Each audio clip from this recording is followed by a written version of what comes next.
Broadcasting live from our Columbia, Maryland headquarters, they are founders of Hard Money Bankers, REI 360, and are international bestsellers with their book, The Whiteboard. Here are Chris Haddon and Jason Bailey. Hey everyone, Chris and Jason here. Today we are discussing the many different motivations for buying and owning income real estate. We're going to try to keep this conversation conversational. So if you have any comments related to this topic, it will certainly help out the community. So comment below and we'll go through all those. And as always, like, comment, share, subscribe, and we really appreciate you watching. Okay, all right, so first things first, a very common reason, very common motivation for buying income real estate is nothing that is that great necessarily in the first few years. You're going to put a little money into it, you're going to get bank leverage, and your rent is going to cover your mortgage and everything else, probably some positive cash flow, but you might be more looking at it as a long-term play. It's a very, very common thing in income real estate. I mean, on one hand, like it could be a cash flow play now, but probably not, because you are going to have debt on it, taxes, insurance, everything else. You have X amount of free cash flow on top of that, but it's probably more of a down the road thing than it is. I mean, you're certainly not going to get rich overnight buying a rental property. I mean, that's a fact. But obviously, there's a lot of reasons to buy them. You need to start somewhere, right? You need to start acquiring an asset. It's obviously it's an asset you can actually buy with a leverage piece, and most assets you cannot buy like that. So it actually makes it easier. So it doesn't really matter if you have a full-time job and you're looking to maybe make another $300 or $500 a month. Rental properties are great for you. Or on the other side of things, if you already have enough household income that's coming in and you want to acquire long-term assets and you want to take that positive cash flow and maybe put that towards reducing your debt on it, that's an option as well. Yeah, I mean, think about the long-term play of when you're setting up for retirement and you have your IRA and 401k, whatever it may be. Also think about when you're at that retirement age and say you have 3, 4, 5 properties free and clear. Sure. Paying your rent. I mean, that could really change what your retirement looks like. Yeah, it's a good thing. I mean, we talk to a lot of real estate investors, and like you said, they have different goals.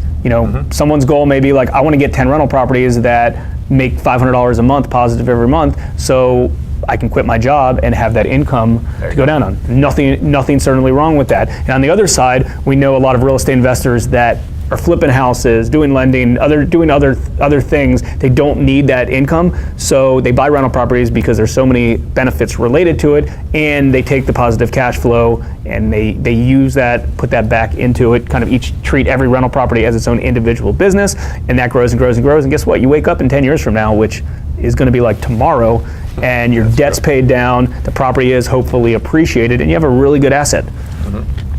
Okay. Number 2, another very good reason for buying rental properties is simply because you need a place to put capital. Hopefully, at some point you'll be in a position where you have cash and you need to put it somewhere, and you might not want to deal with the volatility of the stock market. You might not have a whole lot of investment options that you'd like, and this is a good one. You're going to get maybe single digit, maybe even double digit appreciation, and then you factor in the tax benefits and then also appreciation over time. It can simply be just a good place to put cash. If you've ever heard us talk before, you know that we value every dollar that you have very seriously, and you should put a value to that money. So it doesn't matter if you're getting bank leverage on these things or if you're putting up all the money. Let's say you have $100,000 and you're not 100% sure where to invest it in.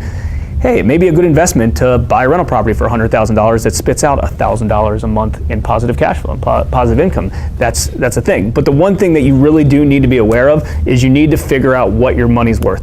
So if you're putting up $100,000 into any investment and you're getting a very small return, and then you kind of calculate it backwards and you say, well, I'm only getting like a 2 or 3% return on my money, that's a crappy return if you are involved in an active investment. If you're giving that, if you're putting that into a money market account, or if you're giving that to an advisor that's doing all the work and you're really not doing anything, sure, even though a few digit return isn't great, like at least it's passive, but just keep in mind, if you're actively investing in anything, it doesn't matter what, if you're actively involved, you really do need to be making close to a double digit rate of return. That's just what it is, because the value of your time and the value of your money. And like we talked about with real estate in general, let's say you do buy this $100,000 property and you're fortunate enough to have the money that you need to deploy because you have no other investments to put it in, and that's great. You're getting a good return on that. You can calculate what rate of return you're getting for your money on that. But on the other side, let's say you get bank leverage and you get 70% or $70,000 on this $100,000 piece of real estate, and your bank's giving you money at like 5%, which is good,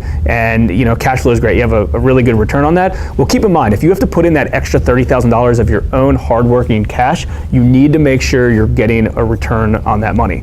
So when we talk about the terms deploying capital, you need to really treat your money as investment money, right? There's no point to put it in there just to buy a property.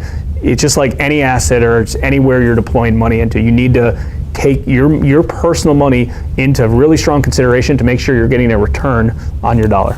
Yep, for sure. Okay.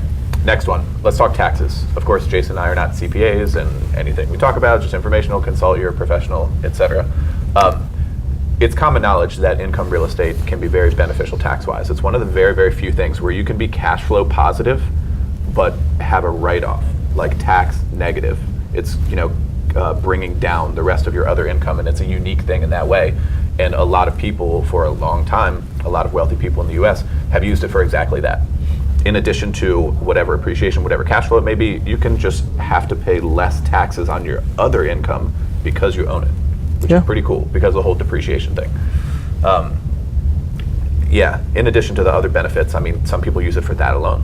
They know that they're going to have to pay X amount less in taxes because they own these few properties over here. Yeah, you have, one property, depreciating one property doesn't really do too much to your tax basis, but you have a lot of properties over time and they grow and they grow and they grow.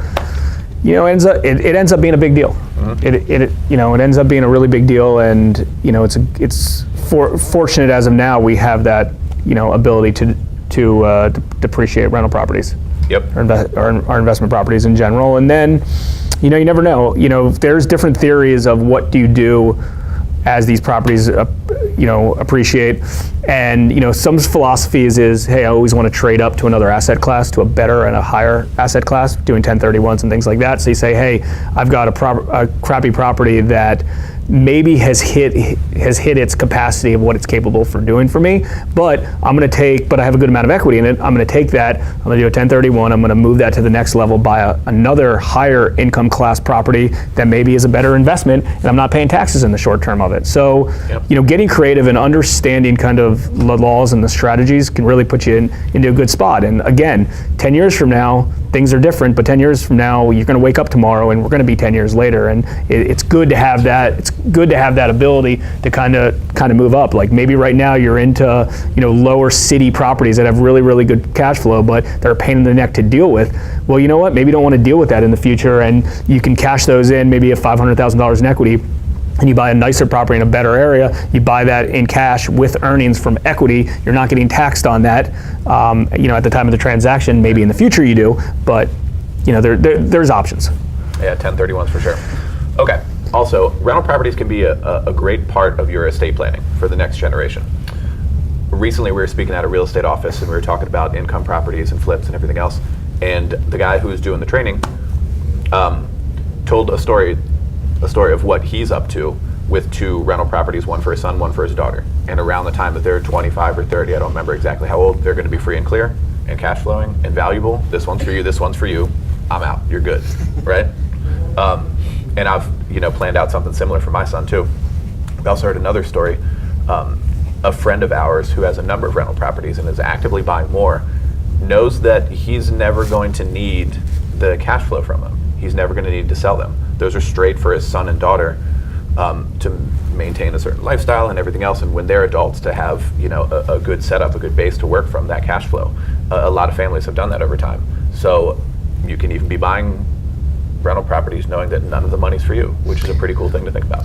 Yeah, I think there's a lot of strategies, and it's really depending on what you want. But think about it. There's not many assets that I'm hoping you're investing in assets, 401ks or maybe other businesses or whatever the case is on a regular basis with any money that you have. But a few things like we talked about, this is an asset that you can leverage. And the other part about this asset is just like anything you invest in, there's not many of them that spit out all that much money on a regular basis. Most assets that you're investing in are for long-term purposes anyways. And why not consider real estate and rental properties the exact same way? I mean, we're trying, on a personal level, we're trying to grow our, we don't need the income from our rental portfolio on a regular basis. So our goal, between the income that's coming in, the depreciation we're taking, and some other things, we're trying to get as close to break even as possible on these things, so we don't have to pay taxes on income and things like that with the depreciation. And we've tried to get creative on that, so it's kind of a self-growing machine. And you don't have to get crazy. You don't have to go out and buy tons and tons of properties. Start with one, then do another one, then do another one. And again, back to this 10 years is going to be tomorrow when you wake up. You have quite a few. You have 10, 20, 30, 40, 50, and you have a really, really, really good spot that you're in, and you have a lot of flexibility to do so. Especially, and again, you can get debt on these things. You get long-term debt on these things. Obviously, we could have a whole show, which we're not going to go into now, about how to underwrite rental properties to make sure they're cash flowing right, how much equity you have, and things like that. But as long as you're properly doing this, and you're being responsible with your buys, and you have good assets, and you have good properties, and they're going up in time. Hey, I mean, think about when you bought your primary residence. If you did whenever you bought it, go look at your statement now. As long as you're paying down principal every month, I mean, it goes down quickly. Oh yeah. So hopefully the properties appreciate. Amortization is a real thing. The properties appreciate. Yeah. The values of your mortgages go down, and you wake up and you're like, wow, I have real money. There's not many assets that you can say do that. So it's good to have a lot of those options. Yeah, for sure. So let us know what your motivation is. Why is it that you are buying rental properties or looking to start? Comment below. Let us know what you think. Check us out next time. Yeah, as always, like, comment, share, subscribe. We're here for you. We really try to keep this topic interactive. There's no right or wrong. So feel free to comment, and we're here to help. Thanks, guys.